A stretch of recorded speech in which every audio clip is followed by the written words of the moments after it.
നമ്മൾ ഉപയോഗിക്കുന്നത് എത്ര കോളുകളാണ്, വാട്സപ്പിലുള്ള മെസ്സേജുകൾ എത്രയാണ്.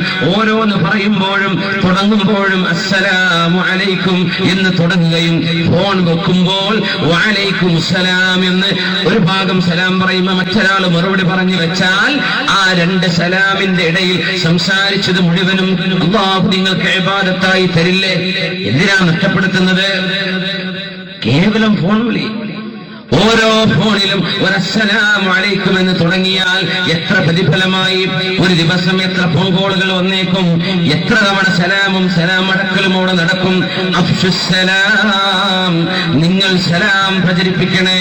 അബൂ ഉമാമ റളിയല്ലാഹു അൻഹുവിനോട് വീട്ടിലേക്ക് കടക്കുമ്പോൾ സലാം പറയണമെന്ന് പറഞ്ഞു. ഉമ്മമാരോട്, ഉമ്മയോടും അപ്പയോടും മക്കൾ സലാം പറഞ്ഞ് ആ ഉമ്മയുടെയും അപ്പയുടെയും കൈ മുത്തണം എന്ന് പറഞ്ഞ ശരീഅത്താണ് നമ്മുടെ ശരീഅത്തുൽ ഇസ്ലാം. ഇങ്ങനെ സ്വന്തം ഉമ്മയോട് അസ്സലാമു അലൈക്കും എന്ന് ഉമ്മയുടെ കൈ പിടിച്ച് ഉമ്മയുടെ കൈ മുത്തണം മക്കളെന്നാണ് ശറഅ് പഠിപ്പിച്ചത്. വാപ്പയുടെ കൈ മുത്തണമെന്നാണ് ശറഅ് പഠിപ്പിച്ചത്. നമ്മളത് തുടങ്ങിയിട്ടില്ലെങ്കിൽ ഇന്നു മുതൽ തുടങ്ങിക്കോളും മുഅ്മിനേ. അഫ്ശുസ്സലാം, ഇത് സ്വർഗ്ഗത്തിലേക്ക് കടക്കാനുള്ള വഴിയാണ്. മനസ്സിനുള്ളിലെ മോശപ്പെട്ട ചിന്തകൾ ഒഴിവാക്കുകയും രക്ഷ നേരുകയും ശാന്തി നേരുകയും ചെയ്യുന്ന ഇസ്ലാമിന്റെ അഭിവാദനമല്ലയോ അസ്സലാമു അലൈക്കും.